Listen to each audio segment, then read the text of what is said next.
In February 1945, battlefield records noted, Sergeant William Carter, M2-2 flamethrower operator with the Marine Engineer Battalion, went missing during an assault on the meat grinder.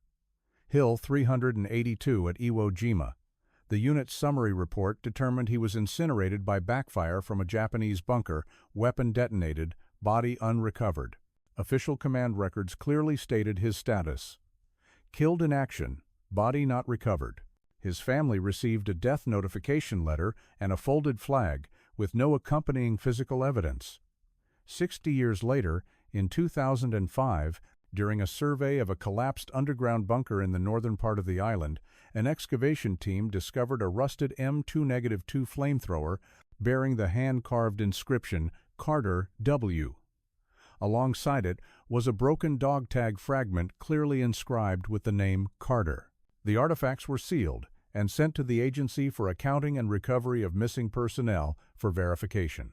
The results matched the casualty record of William Carter, death recorded on the 25th of February 1945.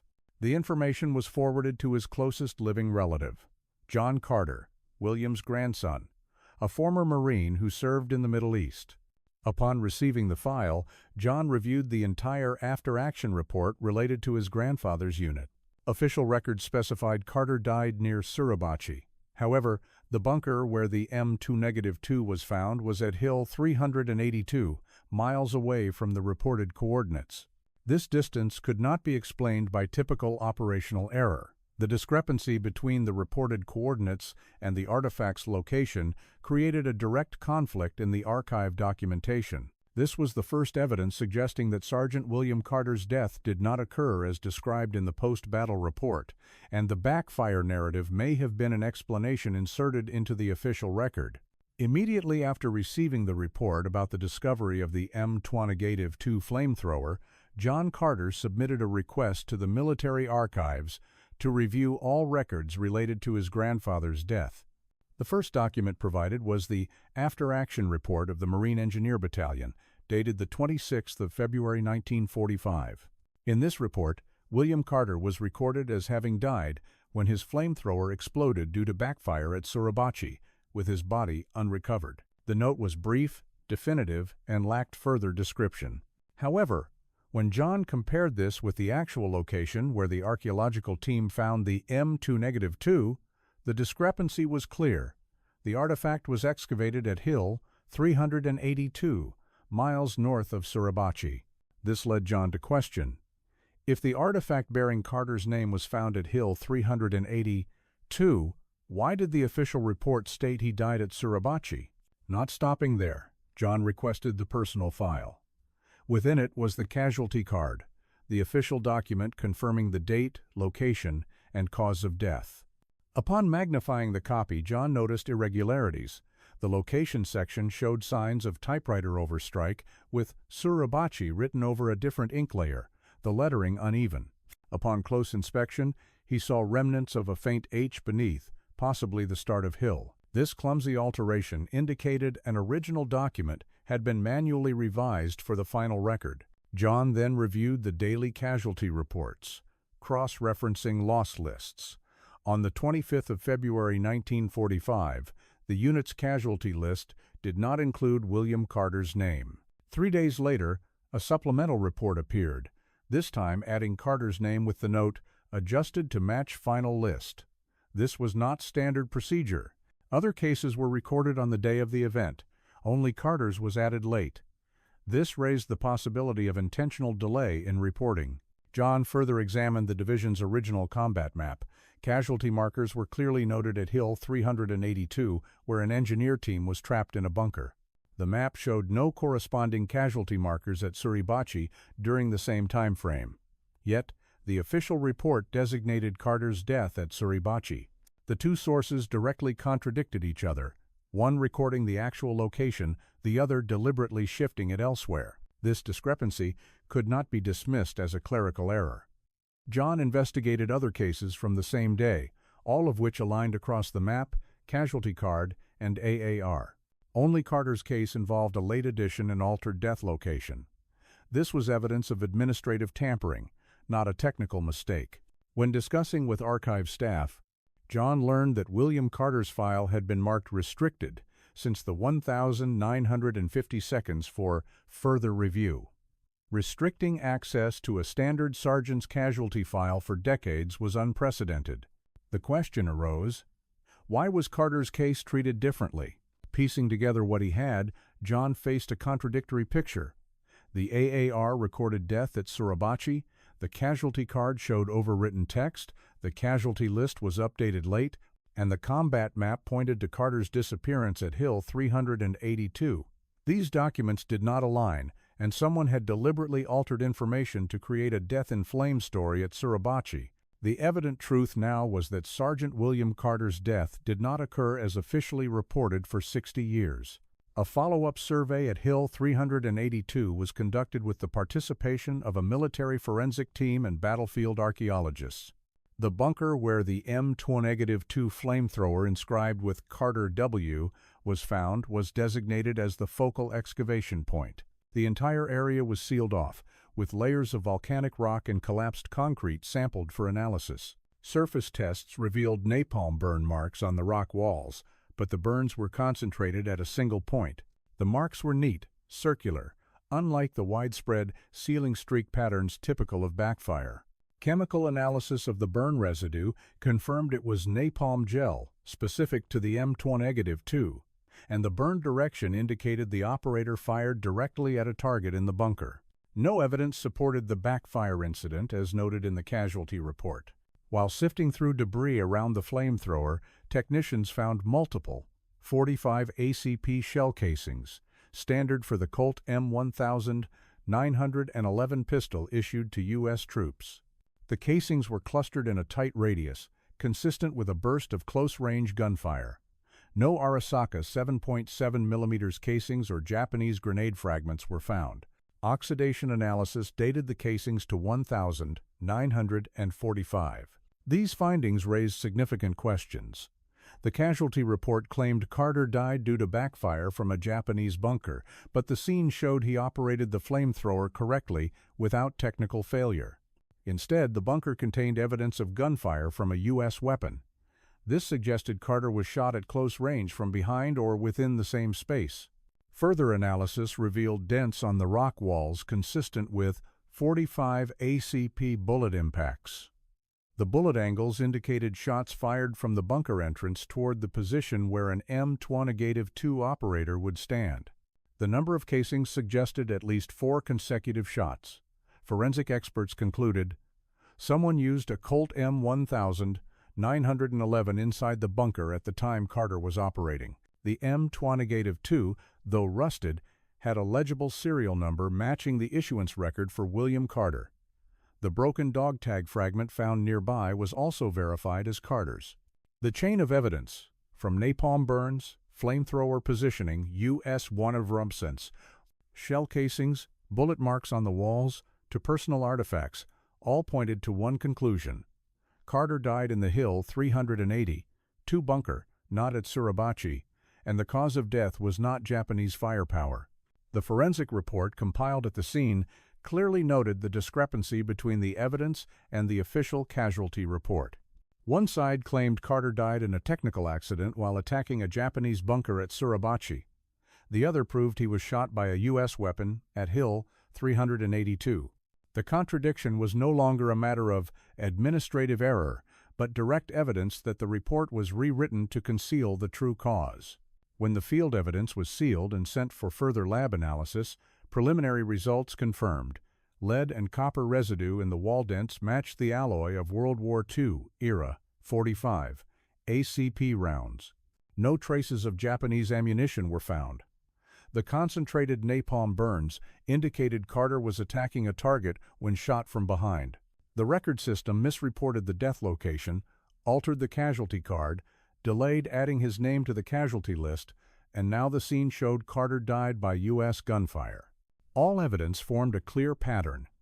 Sergeant William Carter's death was covered up with a fabricated report. The forensic report's conclusion stated plainly, no evidence supports Carter's death by Japanese firepower.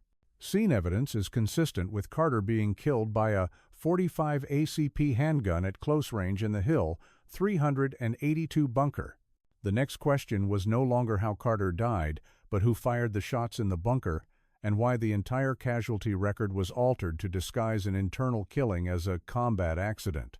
After the field forensic results confirmed Sergeant William Carter could not have died in the backfire scenario as officially reported, the next step was to verify the archival record system.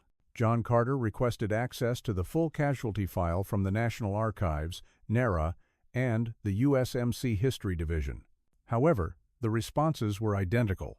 William Carter's file was part of a group marked Restricted Classified Review, meaning only a summary was accessible and the original file was classified and restricted. This was highly unusual, as a standard sergeant's casualty file rarely remains classified over 60 years later. While only allowed to view edited copies, John noticed the daily casualty reports of the Marine Division. The list for the 25th of February 1945, the reported date of Carter's death, did not include his name. This document detailed each casualty, service number, and cause, but William Carter was absent.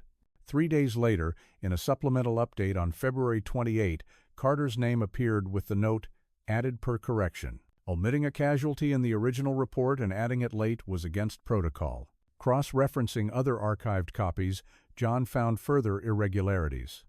In the initial casualty list, the slot where Carter's name now appeared was originally blank. The update 3 days later filled it with Suribachi Sector, flame accident, unrecovered.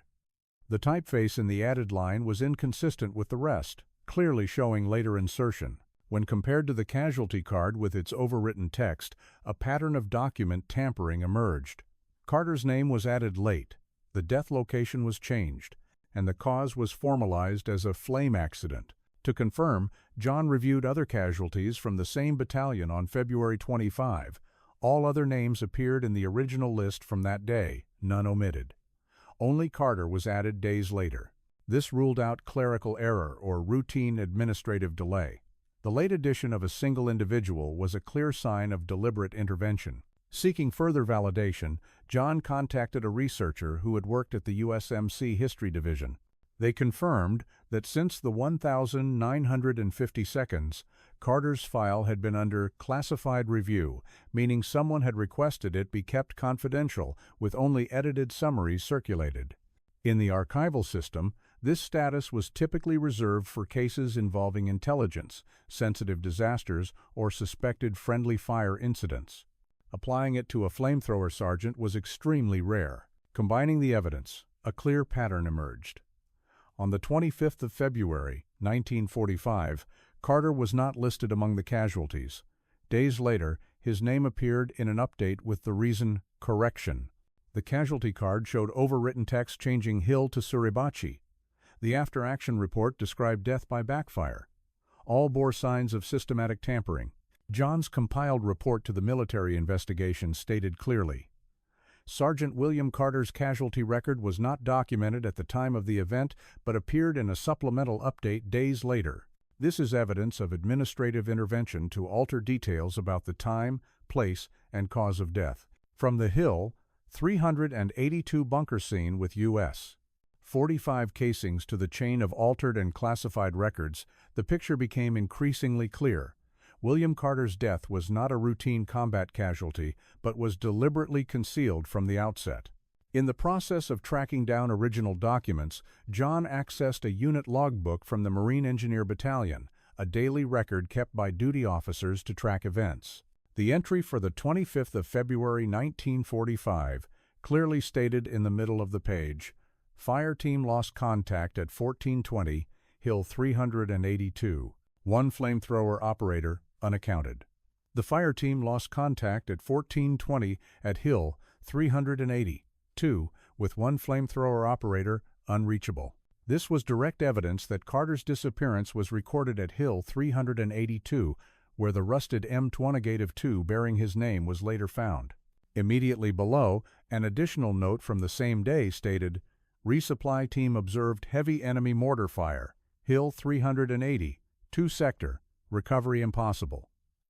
The resupply team reported intense mortar fire, making recovery impossible.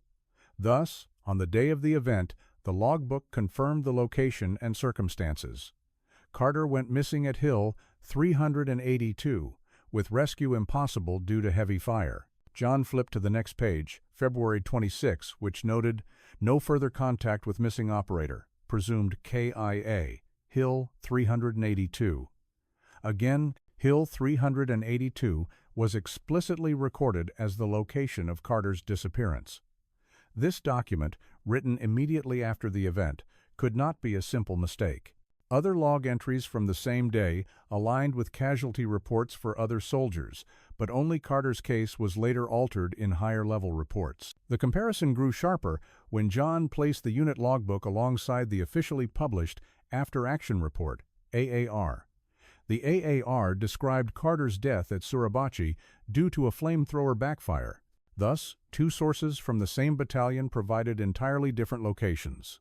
The original logbook confirmed Hill 382, while the final report claimed Suribachi. This geographic discrepancy could not be explained by battlefield chaos, as both the logbook and AAR were compiled by officers in the same unit, only days apart. John compared this with other soldiers noted in the logbook. All other casualties matched perfectly with the official report. Every individual recorded as killed in the logbook appeared in the AAR with the same coordinates. Only Carter was relocated from Hill 382 to Suribachi. This singular case indicated deliberate alteration, not a widespread administrative error.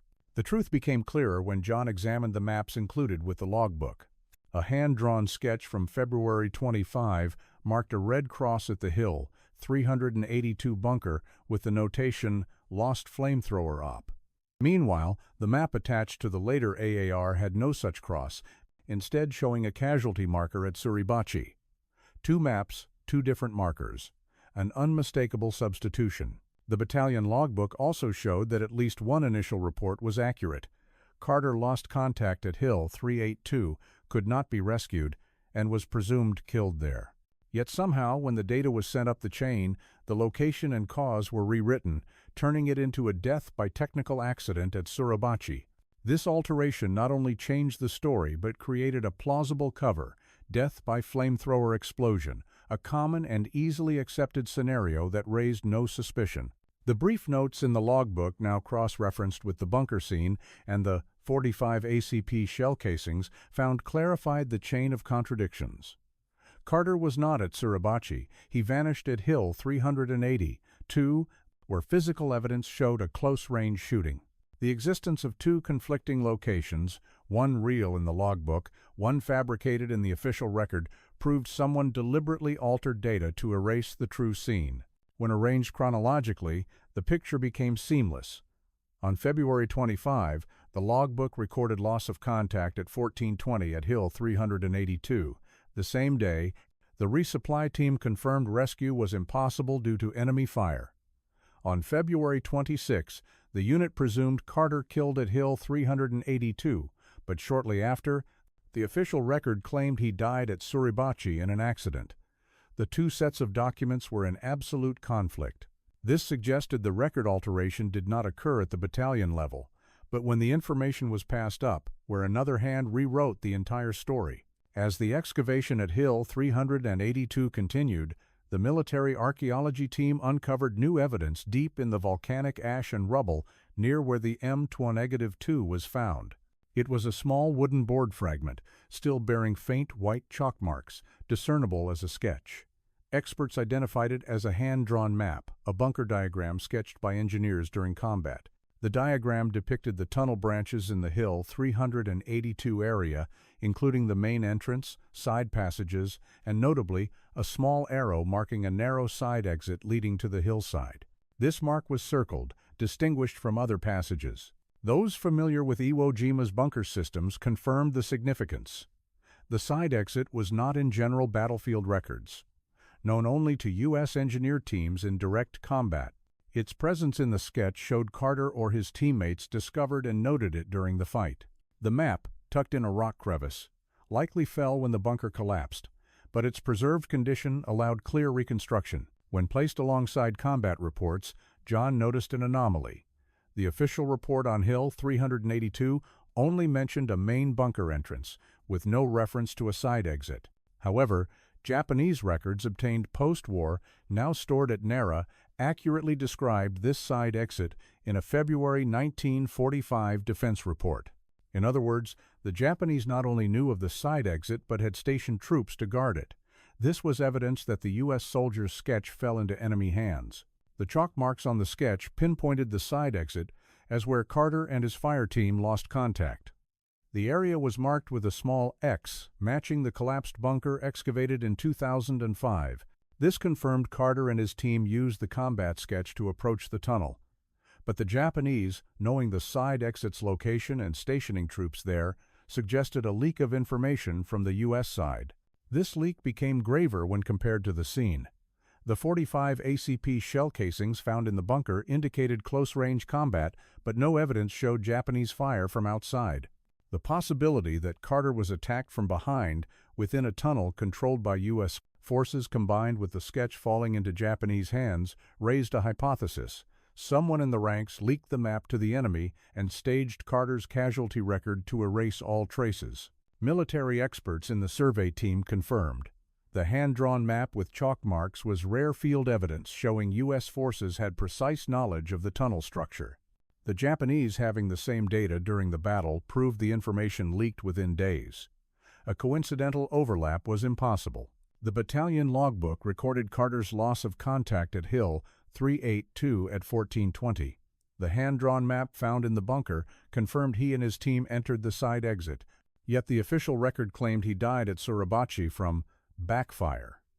The chain of evidence again showed deliberate alteration in the reporting system, while revealing a graver detail. The bunker map, known only to U.S. troops, was leaked to the Japanese just before Carter's disappearance. The existence of two contradictory sets of information, the logbook and map, confirming Hill 382, while the official report claimed Suribachi was no longer just an administrative discrepancy. It became evidence of human intervention, deliberately altering Carter's death, location, and cause to conceal another truth. Someone leaked the engineer's combat map to the enemy. In the next excavation phase at Hill 382, the forensic team expanded the search toward the tunnel's end, where collapsed earth and rock were thickest. While clearing debris, they found a deformed metal box wedged under volcanic ash. It was unusually heavy, requiring a crowbar to extract. When opened, it revealed metal bars, dulled by oxidation but gleaming faintly. Preliminary tests confirmed they were gold, several bars bearing Imperial Japanese wartime seals. Near the metal box, in a small rock hollow, archaeologists found a wooden box, rotted but with its sealed lid intact. Under light, the text was clear.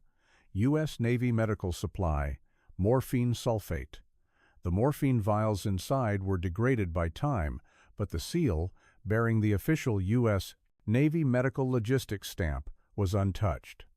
This was not typical war loot, but medical supplies from the official U.S. distribution system.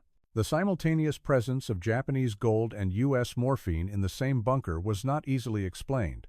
If it were merely a Japanese cache, sealed U.S. Navy medical supplies would not be there. If it were U.S. supplies, the Japanese gold was anomalous. When placed together, the clearest possibility emerged. A transaction occurred between a U.S. soldier and the Japanese gold for medical supplies. John reviewed the battle context of late February 1945.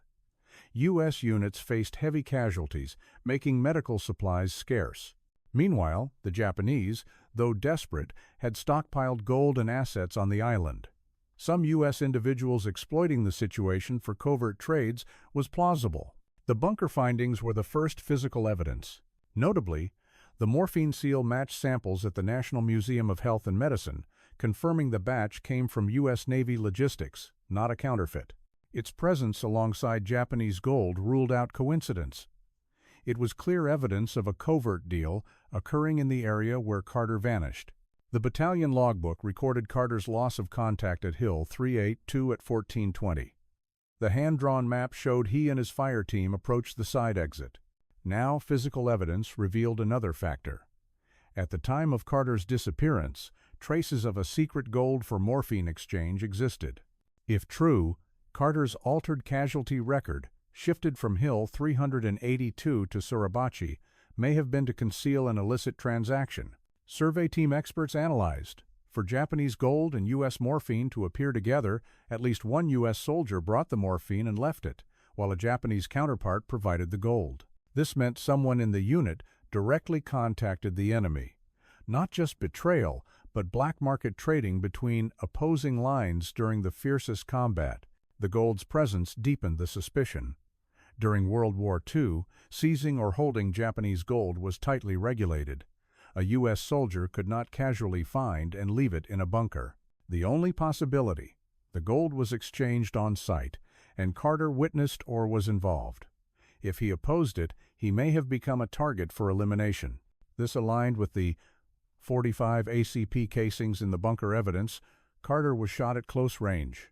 The altered casualty record, overwritten casualty card, delayed casualty list addition, logbook noting Hill 382 while the official report claimed Suribachi, and now physical evidence in the bunker revealed a scheme, a gold for morphine deal between U.S. soldiers and the Japanese. This piece completed the puzzle. Carter's disappearance was not due to a bunker backfire, but because he was at the site of a covert transaction. His presence there made someone in the unit see him as a threat, necessitating a fabricated casualty story to cover it up. After cross-referencing the gold and morphine evidence found in the Hill 382 bunker, John Carter expanded his search to U.S. Navy military police records from the Iwo Jima campaign. In NARA's archives, he found a thin file from the Shore Patrol, the military police unit handling security, order, and violations during the landing operation.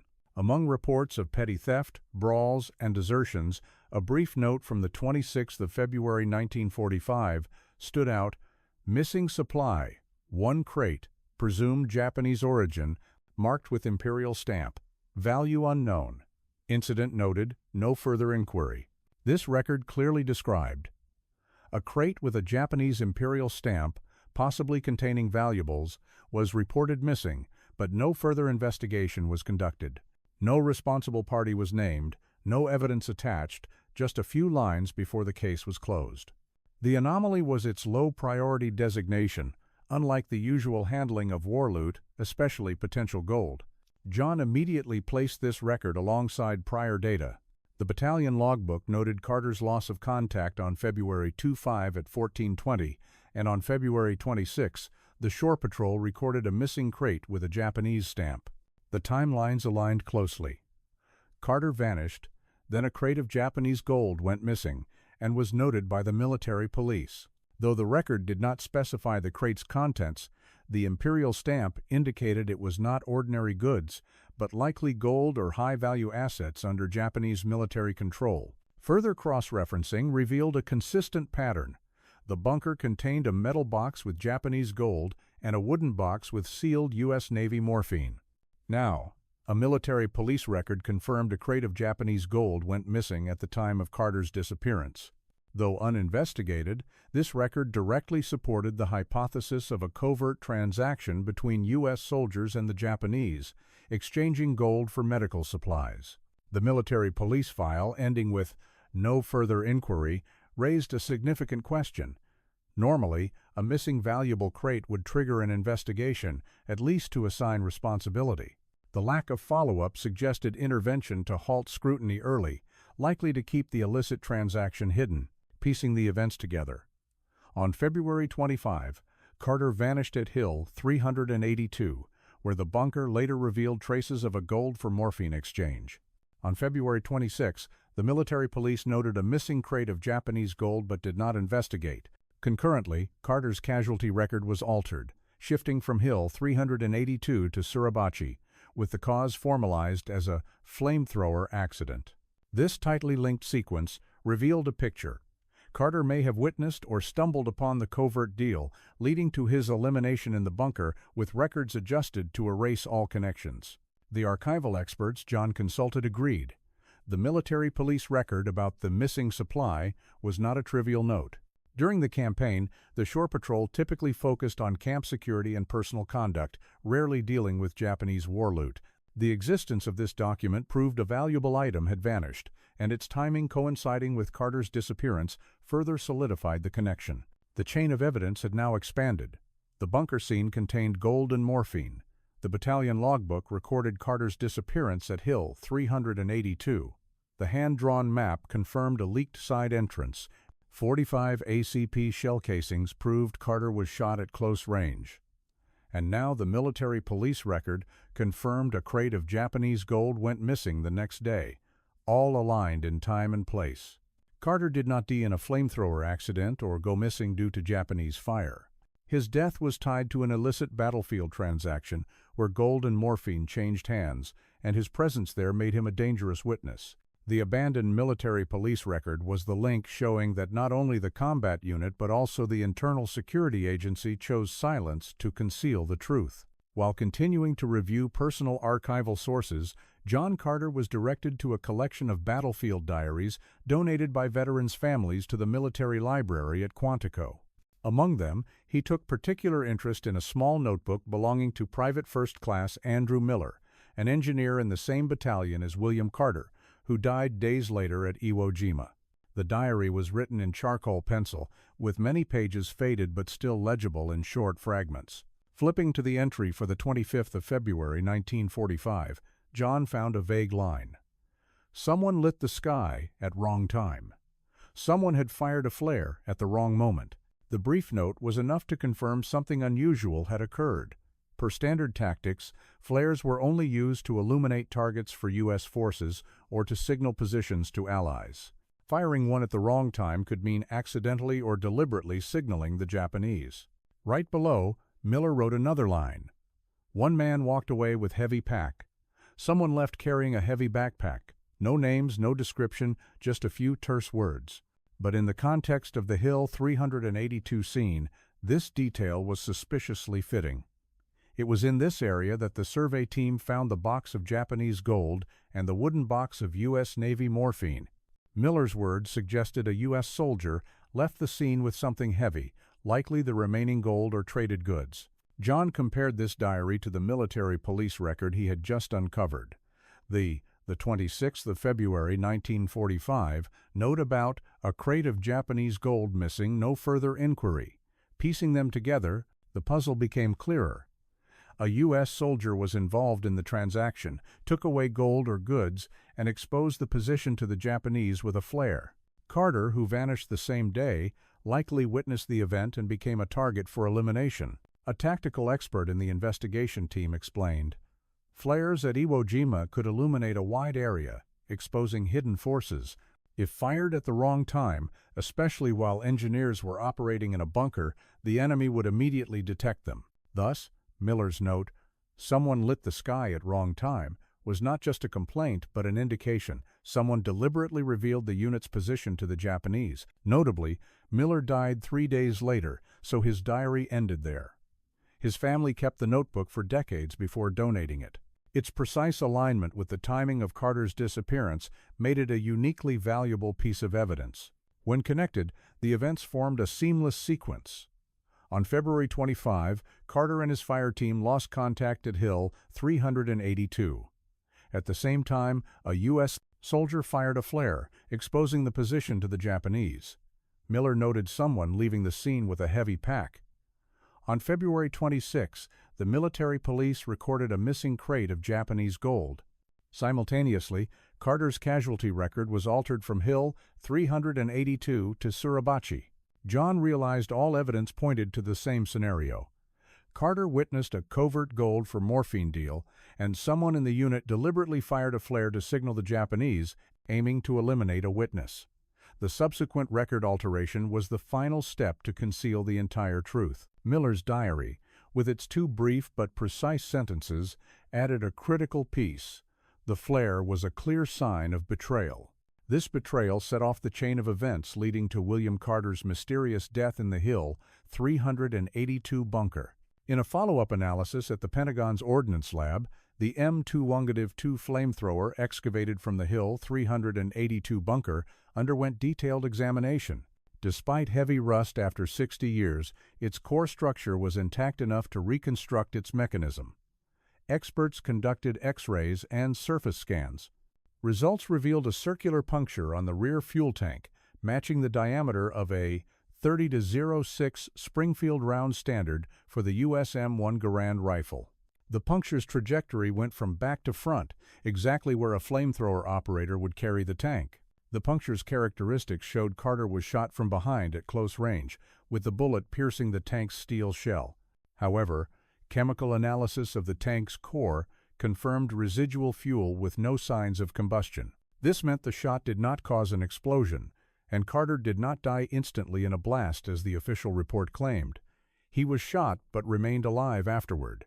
This completely overturned the backfire accident at Suribachi recorded in the casualty file.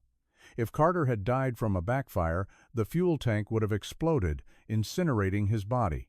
But the scene proved otherwise. The tank did not explode, only pierced by a U.S. bullet. Technical evidence eliminated the accident hypothesis entirely. When paired with Andrew Miller's diary stating, "Someone lit the sky at wrong time and one man walked away with heavy pack," the truth became stark. Carter did not die on the spot from Japanese fire, but was shot from behind by a U.S. weapon. Afterward, he was left behind or handed over to the Japanese to ensure he could not reveal what he saw in the gold for morphine deal. Forensic experts further noted, the bullet hole was at chest level when wearing the M2-2, meaning the shot targeted the operator directly, not a stray bullet. Additionally, no traces of Japanese combat were found, no Arisaka casings or grenade fragments. The scene only contained 45 ACP casings, a 30-06 bullet mark, and chalk marks on a U.S.-drawn bunker map. The combination of all evidence, the battalion logbook recorded Carter's loss of contact at Hill 382. Andrew Miller's diary implied a mistimed flare and a soldier leaving with a heavy pack. The bunker contained Japanese gold and U.S. morphine. The military police record noted a crate of Japanese gold missing the next day. Now, technical evidence proved Carter was shot from behind with a U.S. bullet, with no tank explosion. This chain left no gaps. Carter was eliminated by his own comrades, then handed over or left for the Japanese to handle. The casualty record was rewritten, shifted from Hill 382 to Suribachi, crafting a false story to cover the truth. The M2-2, the central artifact, became the most critical evidence. It not only debunked the killed in action, body not recovered report, but revealed the true mechanism of death, U.S. gunfire from behind. This aligned with the hypothesis that Carter discovered or witnessed a covert deal between a U.S. soldier and the Japanese and was silenced. When the analysis was complete, the final conclusion stated, "Weapon shows penetration by U.S. standard issue, 30 caliber round. No evidence of backfire explosion. Fuel tank intact. Operator likely incapacitated by gunfire, not by accident. Timeline consistent with subsequent capture or handover. Technical evidence turned a seemingly closed casualty story into a deliberate case. William Carter's death was no longer a standard combat incident, but bore all the hallmarks of betrayal within the ranks." With technical evidence proving Carter did not die from a backfire, but was shot from behind, John continued reviewing the Marine Corps logistics records, which tracked all supplies issued and recovered after battles. In the NARA archives, he found a brief entry dated the 27th of February 1945, just 2 days after Carter was reported missing. The report stated, "Private K requisitioned satchel pack, contents missing, item struck off inventory, no further action." The entry described a private, denoted as Private K, who requisitioned a logistics satchel but returned it empty. The contents were noted as missing, and the item was struck from inventory without investigation. This was unusual, as all supplies from rations to medical items to ammunition required detailed accounting. Writing it off without inquiry suggested interference or cover-up. John cross-referenced the personnel list of Carter's engineer squad. In the casualty report, the entire fire team that day was killed or missing except one survivor, Private Harold K. This was the Private K in the logistics record. No other team member survived for comparison. This coincidence made the record particularly significant. When placed alongside prior evidence, the picture clarified. Andrew Miller's diary noted, "One man walked away with heavy pack." This soldier was now likely Private K, the sole survivor, recorded by logistics as taking a satchel but returning it empty. This occurred the same day Carter vanished, and a crate of Japanese gold was noted as lost supply by the military police. Moreover, the Hill 382 scene showed a box of Japanese gold and U.S. morphine left behind. If Private K left with a heavy satchel, it likely contained the remaining gold or medical supplies from the covert trade. Upon returning to the depot, he submitted an empty satchel, and the matter was dismissed without investigation. This detail, combined with the M2-2 evidence, a 30-06 puncture from behind, formed a coherent scenario. Carter was shot by Private K or someone in the group to eliminate him, then Private K left the bunker with the gold and morphine. The casualty record's alteration to Suribachi, plus the overwritten casualty card, showed a concerted effort to conceal the truth. John dug further into Private Harold K's personnel file. He was recorded as honorably discharged in 1946, surviving the campaign and returning to the U.S. safely. No disciplinary notes appeared in his official record. However, a small detail stood out. In his post-discharge veteran file, the property claim section noted, "Satchel, lost in action, not replaced." He himself acknowledged a missing satchel, but no one followed up. Reconstructing the timeline. February 25. Carter lost contact at Hill 382, with evidence of being shot from behind. Same day. Andrew Miller noted, "One man walked away with heavy pack." February 26. Military police recorded a crate of Japanese gold missing, with no further inquiry. February 27. Logistics recorded Private K requisitioned satchel, returned empty, struck off inventory. The chain of administrative records, personal diaries, and physical evidence converged on one point. Private K was directly linked to the Japanese gold and U.S. morphine found in the bunker. As the sole surviving member of the engineer team, he was the linchpin connecting the covert transaction to William Carter's disappearance. The logistics record was brief, just a few lines, but enough to turn suspicion into a concrete connection. It showed an individual left the scene with a heavy satchel, its contents vanished, and the matter was overlooked. Combined with all prior evidence, the truth became undeniable. Carter did not die in a combat accident, but was betrayed and eliminated by a comrade to conceal a covert deal between U.S. soldiers and the Japanese. While reviewing post-war records, John Carter accessed a forgotten file in the military archives in St. Louis. It was a translated English transcript of Japanese prisoner interrogations conducted in 1946 by the U.S. War Department for Pacific Campaign Analysis. Among hundreds of statements, one brief but striking passage caught his eye. An American with flame gun captured near Hill 380. 2. Iwo Jima, February 1945. The words were concise, with no name, but the details, flame gun and Hill 382, made it unmistakable. At that time, within the engineer unit, only William Carter was assigned the M2-2 flamethrower in that area. This meant the Japanese prisoner's statement directly described Carter's case. John checked the document's classification. The file cover bore a red stamp, "Confidential, do not release without authorization." Since 1946, U.S. authorities had evidence that Carter was not killed in action but captured alive near Hill 382. Yet, instead of notifying the family or updating the casualty record, this information was sealed and never disclosed. The interrogation transcript added a notable detail.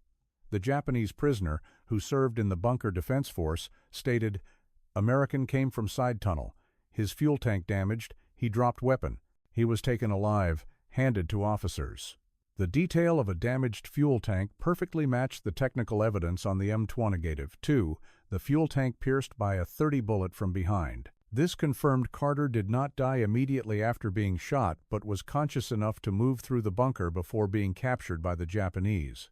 The M2-2 with its bullet puncture was physical evidence, and the prisoner's statement completed the sequence. Carter was captured alive, taken for interrogation, then vanished. John pieced this with existing evidence. The battalion logbook recorded loss of contact at Hill 382. Andrew Miller's diary described someone firing a flare and leaving with a heavy pack. The military police record noted a missing crate of Japanese gold on February 26. The logistics report showed Private K as the sole survivor, returning an empty satchel. The M2-2 proved Carter was shot from behind with a U.S. bullet, with no tank explosion. Now, the Japanese prisoner's statement confirmed an American flamethrower operator was captured alive at Hill 382. The sequence closed. Carter was shot from behind in the bunker, left his weapon, survived, and then fell into Japanese hands. This truth was recorded in the 1946 interrogation file but marked confidential, meaning U.S. authorities knew he was captured alive, but deliberately withheld it to maintain a more acceptable official story. Killed in action. Body not recovered. Why the cover-up? Acknowledging Carter was captured alive would raise questions. Why he vanished at Hill 382, not Suribachi. Why he was shot from behind with a U.S. bullet. And why Japanese gold and U.S. morphine were in the same bunker. These questions, if publicized, would expose an illicit transaction and betrayal within the ranks. The brief interrogation transcript, just a few paragraphs, shattered a decades-long cover. It showed Carter's death was not a simple combat accident, but the result of a sequence where he became a dangerous witness. Authorities chose to rewrite records, classify documents, and stay silent to the family to avoid a scandal. This new evidence turned suspicion into certainty. Carter was betrayed, shot from behind, left behind, and captured alive by the Japanese. And the U.S. knew this since 1946. When John Carter decided to publicize the evidence from the M2-2 with its U.S. bullet puncture to the military police record of missing Japanese gold to the 1,946 Japanese prisoner interrogation confirming an American flamethrower operator captured alive at Hill 382, the domestic reaction erupted swiftly. The Marine Veterans Association held a press conference, declaring John's documents could damage the honor of those who sacrificed at Iwo Jima. They insisted casualty records were long verified, and revisiting them only disrupted war memory. Greater pressure came from Private Harold Kay's family, the sole survivor of Carter's engineer team. His descendants appeared on TV, calling John a fabricator, accusing him of concocting a baseless betrayal story to smear a decorated veteran. In the press, articles supporting Private K emphasized his commendation for courageous actions at Suribachi, aligning with the altered casualty record but directly contradicting John's findings. Amid the disputes, John dug deeper into the archives. He found a rare scan of Private K's original 1,945 commendation document. It listed the location as Suribachi Sector, 25 February 1945. But upon close inspection, John noticed tampering. Suribachi was typed over, with faint traces of Hill visible underneath. This was the same overwriting technique he found in Carter's casualty card. This evidence showed Private K's commendation was not only awarded under a false context, but altered to match the Suribachi narrative crafted in the official report. In other words, Private K WW was commended based on a falsified record, and the scan retained traces of the tampering. John compared this with prior data. The battalion logbook confirmed Carter's loss of contact at Hill 382. Andrew Miller's diary noted someone leaving with a heavy pack. The military police reported a missing crate of Japanese gold the next day. The logistics report recorded Private K requisitioned satchel pack, contents missing. Now, Private K's commendation was also altered, shifting from Hill 382 to Suribachi.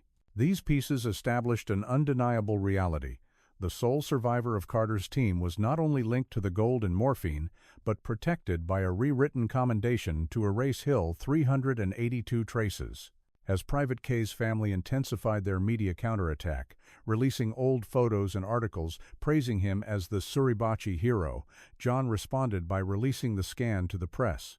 He highlighted the overwriting, compared it to Carter's casualty card, and concluded, "The same technique was used to turn a chaotic scene at Hill 382 into a fabricated exploit at Suribachi." Public reaction shifted immediately. Some TV channels began questioning, why did both the casualty record and commendation bear identical tampering marks? Why were all documents consistently shifted from Hill 382 to Suribachi? And if Carter died at Suribachi, why did a Japanese prisoner's statement confirm an American flamethrower operator captured at Hill 382? The Veterans Association maintained its honor defense stance, but public opinion split. Independent journalists joined in, sharing John's scan on social media, spreading images of the faint overwriting under Suribachi. Some archival experts confirmed, this is original evidence of manual tampering on a typewriter. Within weeks, the story expanded beyond how Carter died to a broader question. Why did a series of records from casualty card to logistics report to commendation all show tampering in the same direction? This forced authorities to reopen the files to avoid accusations of a cover-up. The commendation scan was a turning point. It not only undermined the narrative Private K's family and the Veterans Association defended, but revealed an entire post-war paper trail constructed to shield a dangerous truth. That truth was, Carter was betrayed in the Hill 382 bunker, and the sole survivor, Private K, was not only tied to the gold and morphine, but built up as a hero to bury all traces of betrayal. While the dispute between John Carter and Private K's family grew, John continued searching for overlooked relics of his grandfather. Some of William Carter's personal items had been sent to the U.S. in the late 1942's mostly charred gear and a small cloth bag stored in the family's basement for years. Opening the weathered bag, John found a small, cracked leather notebook, its pages stained with dark brown dried blood. The notebook's early pages held scattered notes, teammate names, simple tunnel sketches, and numbers about M2-2 fuel levels.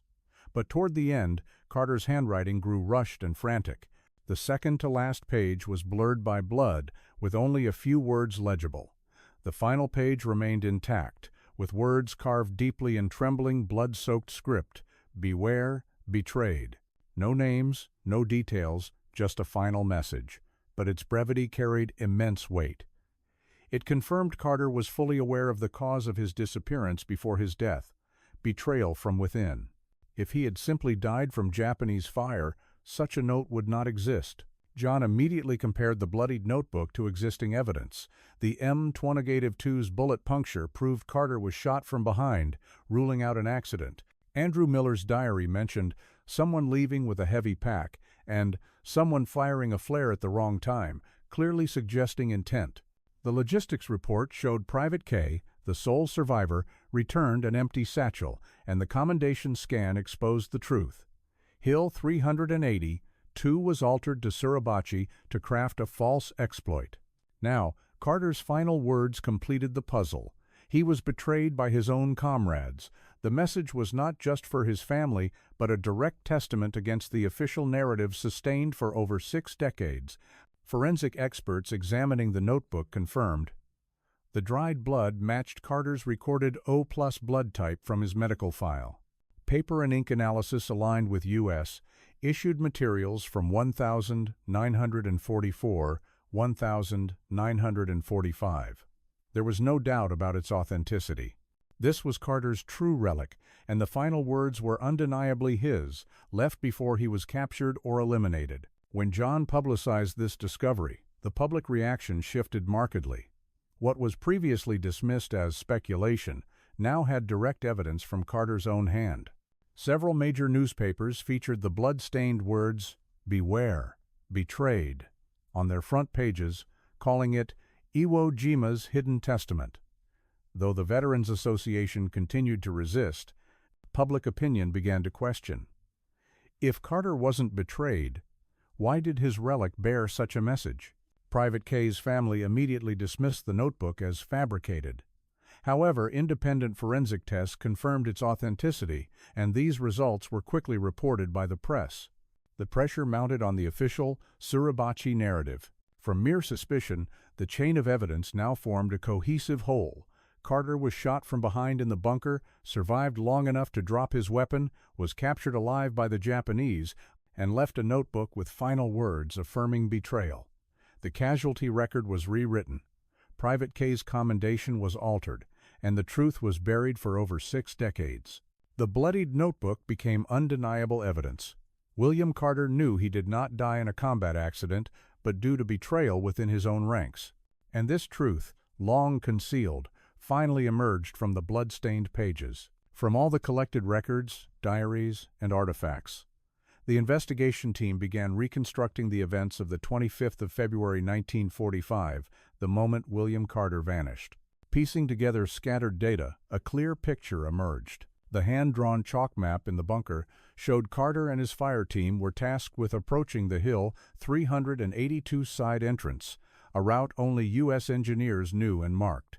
The battalion logbook recorded 1420 as the time the fire team lost contact there. Concurrently, Andrew Miller's diary described someone firing a flare at the wrong time and one man leaving with a heavy pack. Physical evidence matched perfectly. Concentrated napalm burns, not backfire, 45 ACP shell casings in the bunker, and A30-06 bullet puncture on Carter's M2-2 fuel tank from behind. The reconstructed scenario was as follows. Carter and his fire team entered the Hill 382 side tunnel using the hand-drawn map to navigate. During the operation, Private K, the team's sole survivor, deliberately led Carter deeper into the narrow passage. There, Carter was unexpectedly shot from behind, the bullet piercing the M2-2 fuel tank but not causing an explosion. Carter collapsed, lost his weapon, but was still alive. This was corroborated by the 1946 Japanese prisoner interrogation. An American with a flame gun, fuel tank damaged, was captured alive near Hill 382. While Carter was subdued by the Japanese, Private K left the bunker with a heavy pack noted by Miller in his diary. Likely, it contained the Japanese gold and U.S. morphine, evidenced by the metal box and sealed wooden box found in the collapsed bunker decades later. The next day, the military police recorded a crate of Japanese gold missing with no further investigation. The following day, the logistics report noted Private K requisitioned satchel pack, contents missing, then struck it off. Carter was then taken, becoming a prisoner in Japanese hands. U.S. authorities knew this via the 1,946 prisoner statement, but marked it confidential and never disclosed it. Instead, the casualty record was rewritten. Carter was killed in action, body not recovered at Suribachi, dying from a backfire. All traces of Hill 382 were erased. The final piece was Private K's commendation. The scan showed Suribachi overwritten on Hill, meaning K was awarded for a fabricated exploit at Suribachi right after returning from Hill 382. While Carter vanished and his record was altered, Private K was framed as the sole survivor and awarded a commendation, basking in heroic glory. Piecing all data together, the AAR misreported the death location, matching altered records. The battalion logbook and hand-drawn map confirmed the true location as Hill 382. Technical evidence proved Carter was shot from behind, not killed by accident. Artifacts of Japanese gold and U.S. morphine indicated a covert transaction. The military police record confirmed a missing crate of Japanese gold at the time.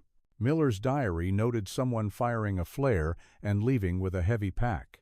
The logistics report proved Private K returned an empty satchel. The Japanese prisoner's statement confirmed Carter was captured alive. The altered commendation showed Private K was awarded right after. This formed a seamless scenario. William Carter was led into a trap by a comrade, shot from behind, survived, but was captured by the Japanese. Meanwhile, Private K, left with gold and morphine, returned safely, and was immediately awarded a medal based on a falsified record to conceal the truth. Among the remaining Shore Patrol military police records, John Carter found a thin file labeled SP-45 divided by Case 17. Stored on microfilm, most was faded, but some text remained legible.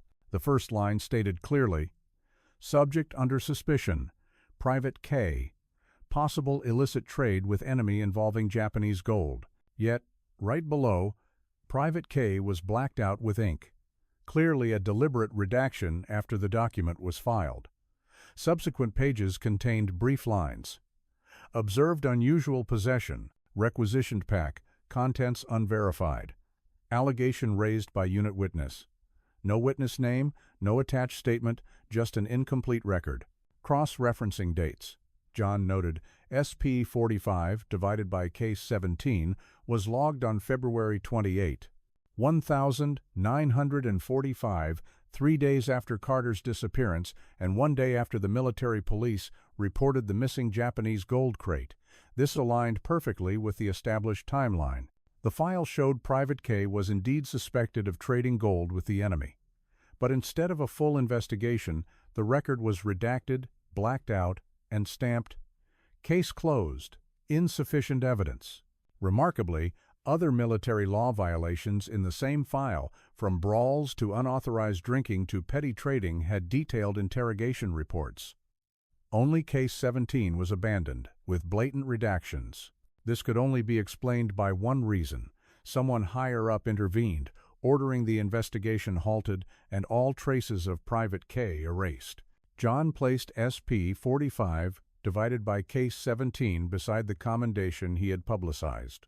On one hand, Private K was awarded a Suribachi Hero commendation. On the other, he was suspected of gold trading with the Japanese at the time of Carter's disappearance. The conflicting documents clearly reflected the system's handling. Erase damaging information. Preserve a clean image for the victory narrative.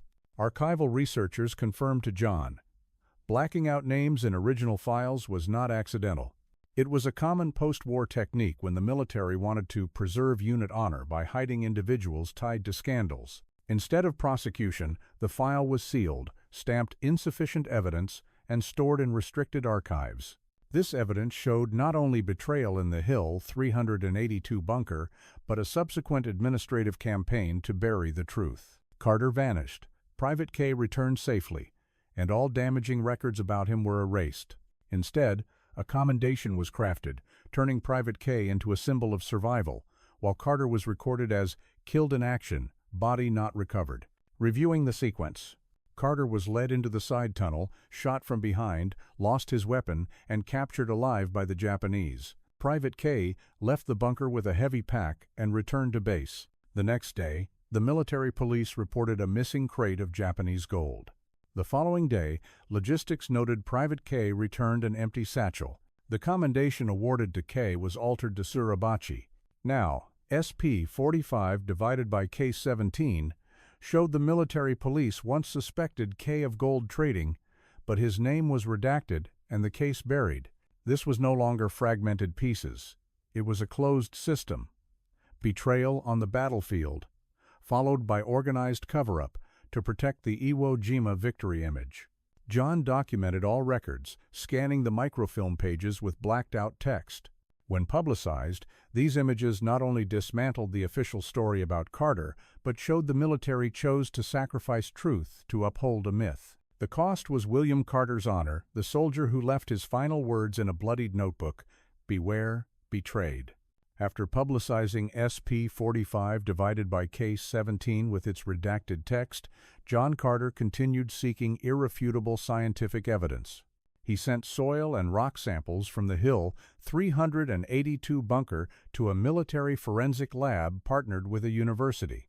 The samples included hard clay, volcanic rock fragments, black ash, and notably, a dark patch clinging to the bunker wall, suspected by the excavation team to be dried blood. The initial analysis found traces of ash, but not from wood or construction materials. Instead, it contained high levels of carbon particles from napalm combustion, mixed with chemical additives specific to M2-2 fuel. This confirmed Carter fell at the point of a flamethrower burn. However, There was no evidence of complete body incineration as the burned beyond recovery report claimed. Instead of a total fire, there was only localized burning, insufficient to destroy a body. Further analysis focused on the dark brown patches in the soil and bunker wall. Tests confirmed they were human protein, not animal. Crucially, DNA extracted from the blood residue matched 99.7% with the genetic profile in Carter's family records. This result forced a revision of the Carter was captured alive and taken away hypothesis. He was severely wounded, bled in the bunker, and died there, not incinerated as officially stated. This was a critical turning point. The casualty record claimed Carter died from a backfire at a Suribachi bunker, body unrecoverable. But forensic evidence from Hill 382's soil proved otherwise. Carter died in the bunker. His blood lingered on the volcanic walls for 60 years, and there was no sign of complete incineration. The DNA evidence forced a reevaluation of the entire sequence. Carter did not vanish without a trace. He was shot from behind, fell in the bunker, and his blood was proof of his death there. The rest of the story, captured alive, interrogated, likely reflected his final hours before succumbing, but clearly, his body was never burned beyond recognition. John placed this forensic report alongside prior evidence, the M2-2 with its U.S. bullet puncture, the bloodied notebook with "Beware." Betrayed, the military police file SP-45, divided by case 17, noting Private K's suspected gold trading. All formed a tight chain. Instead of Carter dying heroically in Suribachi's flames, the truth was he was led to the side tunnel, shot from behind, bled heavily, and died at Hill 382. The discrepancy was not just a detail. It overturned a 6-decade official narrative. If Carter died in the bunker, confirmed by DNA, the killed in action Suribachi record was a fabricated product to conceal betrayal. The fact that his blood remained for over half a century showed his body was never incinerated without a trace. When the forensic report was published, U.S. media collectively questioned, why did the military claim body unrecoverable when scientific evidence showed Carter died on site with his blood still in the bunker? The Veterans Association, previously staunchly opposed, became divided as the DNA results were undeniable. Some veterans spoke out, demanding the records be reopened to restore truth for Carter and the unit. Meanwhile, Private K's family continued to counter that Carter might have been wounded and his body disposed of by the Japanese, but the forensic report dismantled that argument. There were no ashes, no signs of complete incineration, only bloodstains in the bunker. Carter did not vanish mysteriously. He died at the very place where his comrades betrayed him. The DNA evidence from the Hill 382 bunker shattered the last defense of the official narrative. It showed William Carter was never incinerated in a blaze as reported but died in the earth of Iwo Jima, his blood still etched in the walls, a silent witness to betrayal and concealment. After receiving the forensic report confirming William Carter's blood remained in the Hill 382 bunker, John Carter decided to withhold no further evidence. He compiled a comprehensive file, the M2-2 with its U.S. bullet puncture, the engineer's hand-drawn map with the side entrance marker, 45 ACP shell casings in the bunker, the metal box of Japanese gold alongside U.S. morphine, the bloodied notebook with "Beware." Betrayed. The 1,946 Japanese prisoner interrogation, the scanned commendation of Private K with overwriting marks, and finally, the DNA forensic report proving Carter died in the bunker, not incinerated as the official record claimed. John released this file to the press in Washington. He gave no emotional speech, only presenting each piece of evidence like a legal investigation, showing the connections between sources. A large screen in the press conference room displayed original documents, the altered casualty card, the commendation with Hill overwritten as Suribachi, the redacted SP-45 divided by case 17 with Private K's name blacked out, and finally, the DNA analysis matching Carter's family lineage. That same day, major U.S. newspapers ran bold headlines. Iwo Jima betrayal case. Cover. Up at meat grinder hidden for 60 years. Television broadcasted images of the bloodied notebook, where Carter's final words, "Beware, betrayed," stood as direct evidence of internal betrayal. Public pressure forced the military to respond. The Department of Defense held an emergency meeting but issued only a vague statement. "We are reviewing World War II-era documents." However, just one day later, a leaked internal document added a critical piece. It was a post-war Military Police Investigation Bureau memo stating, "Subject: Private K initial suspicion of illicit trade confirmed by multiple reports. Case closed by higher order 1945." This document, combined with the redacted SP-45 divided by Case 17, showed not only initial suspicion, but multiple independent reports accusing Private K. The case was not dropped for lack of evidence, but by higher order. This was an indirect admission that the military intervened, halting the investigation to preserve Iwo Jima's victory image, concealing a U.S. soldier's betrayal in trading gold with the Japanese and abandoning a comrade in the bunker. The leaked document was immediately reported, reinforcing John's revelations. Major TV networks dissected the details, comparing timelines. Carter's disappearance, the missing gold crate, Private K's empty satchel return, and his subsequent medal. Now, with evidence that the case was closed by higher order, the full picture became clear. Public reaction grew intense. Veterans who once opposed John split. Some clung to defending unit honor, but many demanded the truth be acknowledged, stating, "We cannot build honor on lies." Private K's family, now on the defensive, could no longer simply call John a fabricator. On veteran forums, Iwo Jima betrayal case became a trending topic. War historians debated that this might be one of the few successfully concealed internal betrayals in World War II, protected by an administrative system to maintain the victory myth. John didn't stop at publicizing. He sent the entire file and leaked documents to the Congressional Military Oversight Committee, requesting a formal investigation. For the first time in 60 years, William Carter's casualty record was reviewed, not as an administrative note but as a genuine case of betrayal. The evidence chain was now complete. Carter was led into the bunker, shot from behind. His blood confirmed he died at Hill 380-2, not incinerated. Private K left with gold and morphine, returned safely, received a medal based on altered records. The military police investigated, but the case was redacted and closed by higher order. The truth was buried to uphold Iwo Jima's clean victory image. Revealing the full truth not only vindicated Carter, but cracked the wall of a half-century myth.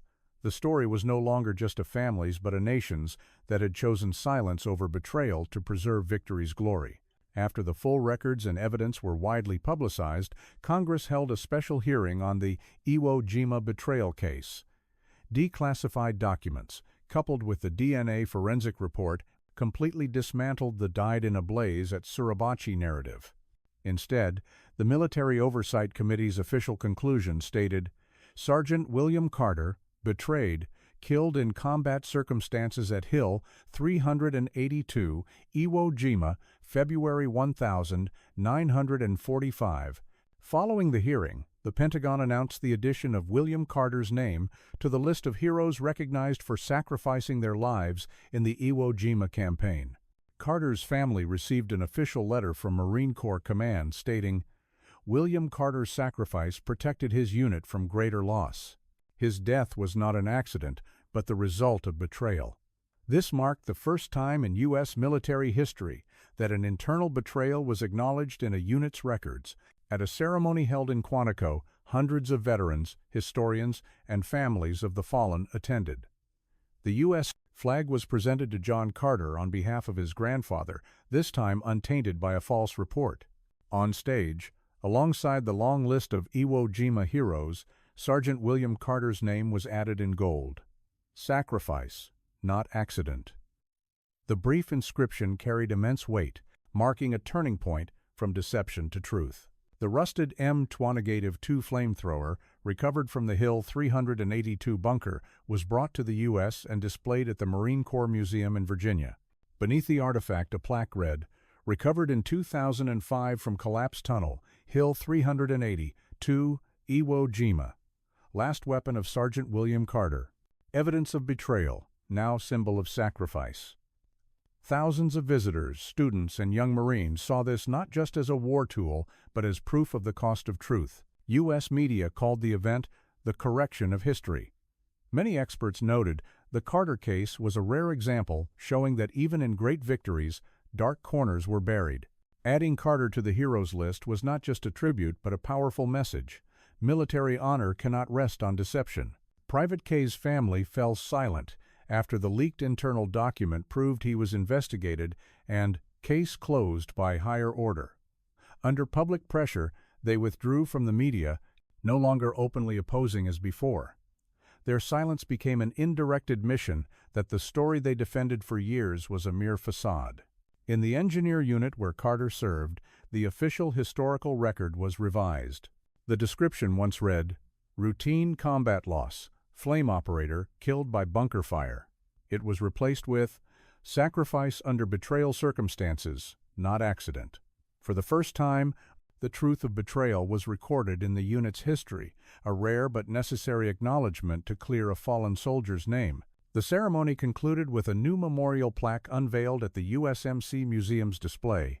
Etched in bronze, alongside Iwo Jima's fierce battles, it read, "Sergeant William Carter, who gave his life under betrayal, his courage safeguarded his unit. His truth corrected history. John Carter stood silently before his grandfather's M2-2. After nearly 60 years, the truth was finally recognized.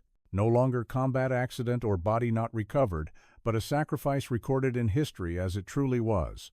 A victim of betrayal, yet a hero who protected his comrades to the end." This recognition not only closed John's long investigation, but opened a new chapter in how America views its war history. Fair to the truth, however painful and contradictory to the myth, Carter was restored to his rightful place, not in the shadows of oblivion, but among those who sacrificed to protect comrades and let the truth live. After the Quantico ceremony, the U.S. Department of Defense, in coordination with Japan's foreign ministry, held a rare meeting between the Carter family and Japanese representatives in Tokyo under the Reconciliation and Memory Program to heal lingering World War II wounds. Standing beside John Carter was the triangular folded flag he received for his grandfather, while opposite were elderly Japanese veterans, some in their 90s, who fought at Iwo Jima.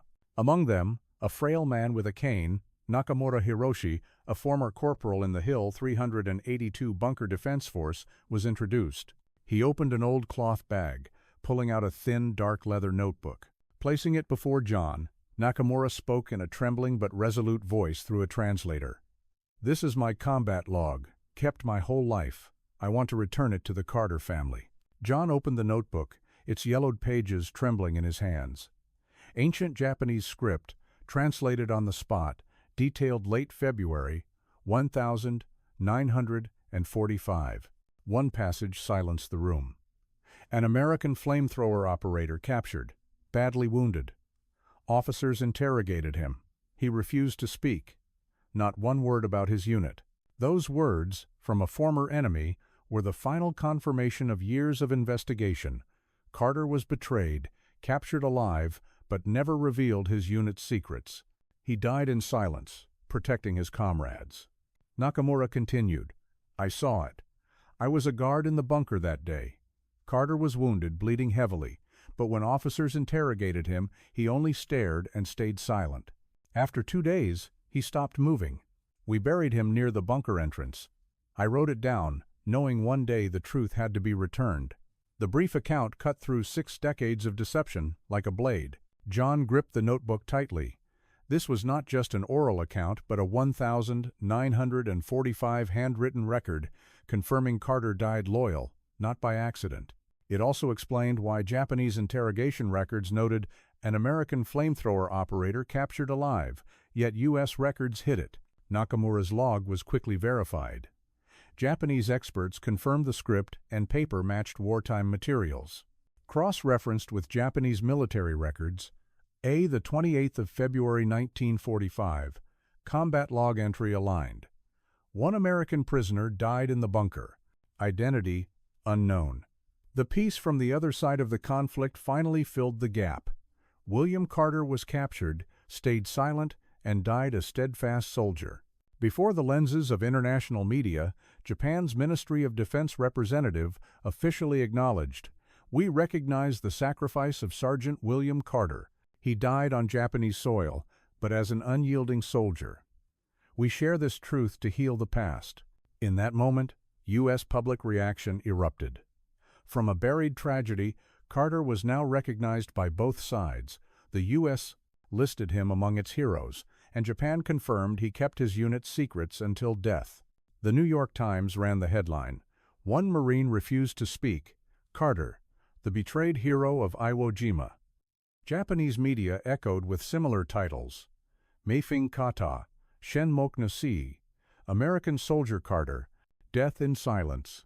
The meeting concluded with a ceremony where Nakamura's notebook was handed to John for safekeeping with the family's relics. Japanese veterans bowed before the triangular folded flag, and John stood tall, saluting them. It was a rare moment of reconciliation, with the truth acknowledged by both sides, no longer distorted by victory, myths, or political silence. Nakamura's notebook became a pivotal historical record, complementing the chain of evidence John had disclosed. It closed the journey for truth. Carter was not just a victim of betrayal, but a soldier who refused to speak under interrogation, a warrior who died protecting his comrades. From that moment, his story was no longer a buried secret, but a legacy recorded in both nations' histories. In November that year, Arlington National Cemetery was draped in autumn's golden leaves.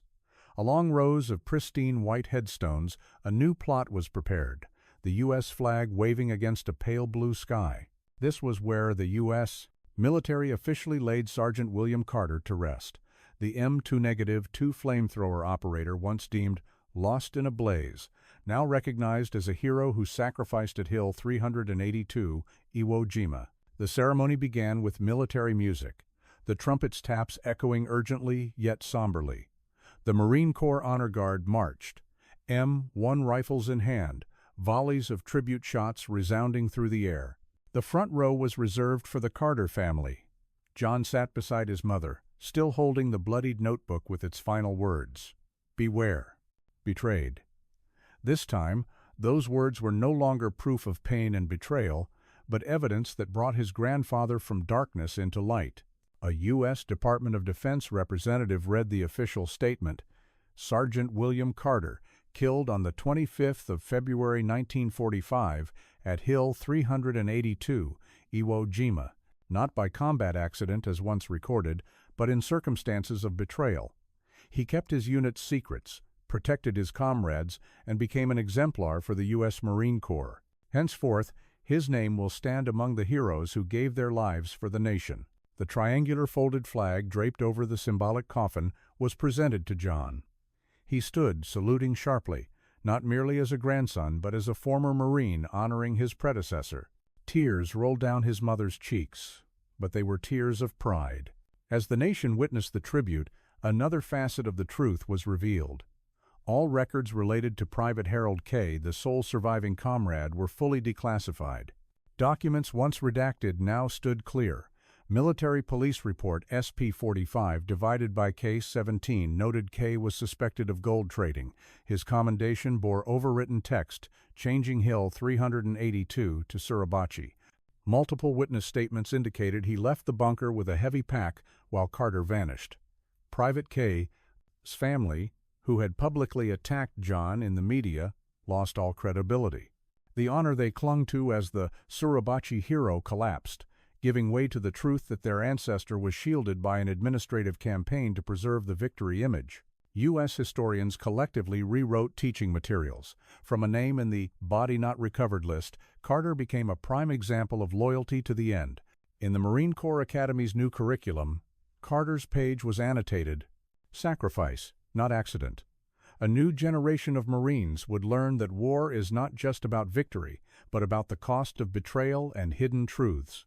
The rusted M2-2 flamethrower, recovered from the collapsed bunker in 2005, was prominently displayed at the Marine Corps Museum in Virginia.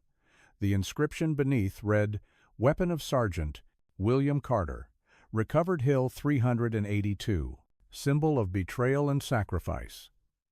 Visitors, students, and recruits paused before the glass case, silently gazing at the weapon, not just as a tool of war, but as a historical witness. However, for John, the journey was not over.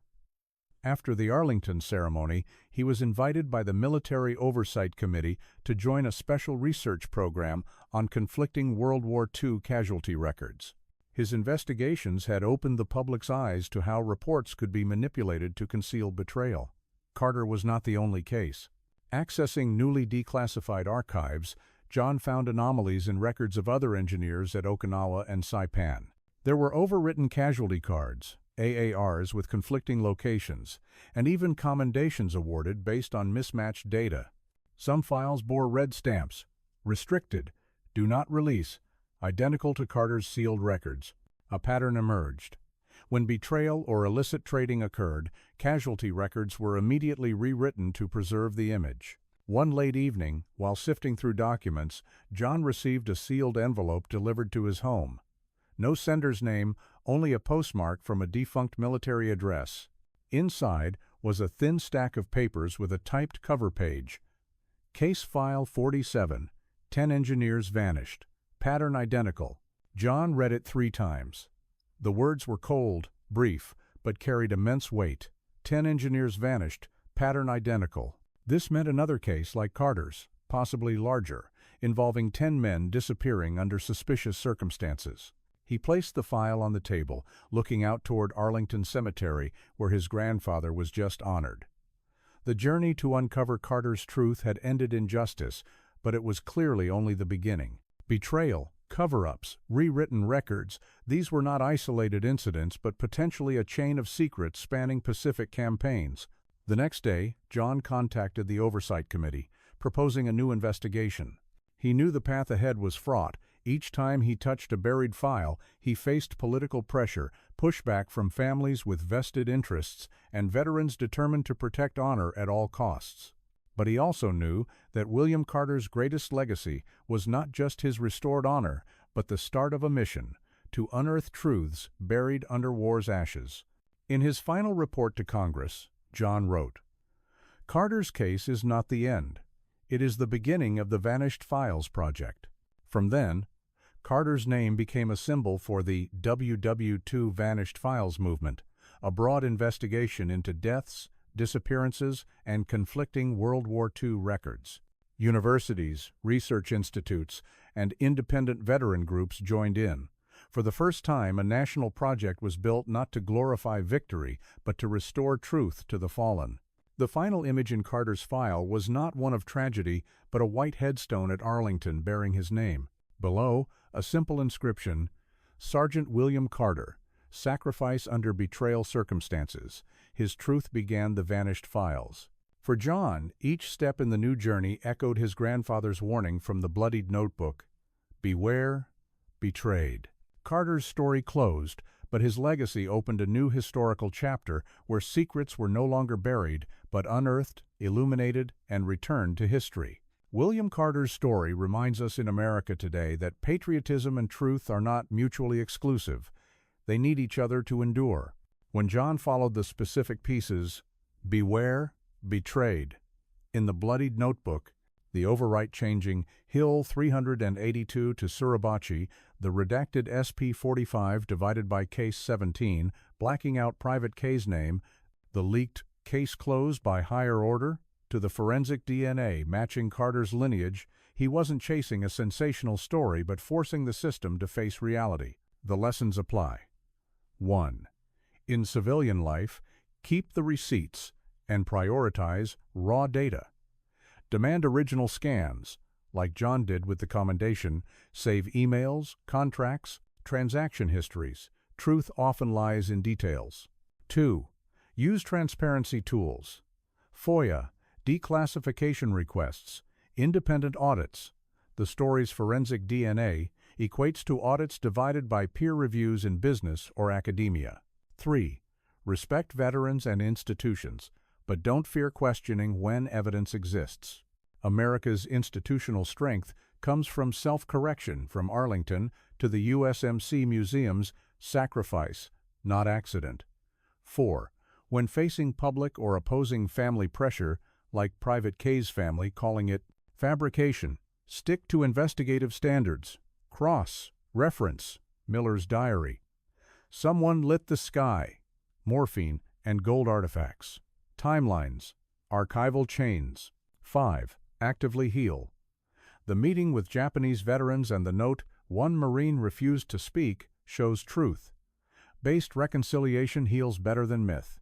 And finally, 6. Build civic habits. Teach kids verification discipline. Engage communities. Preserve family records.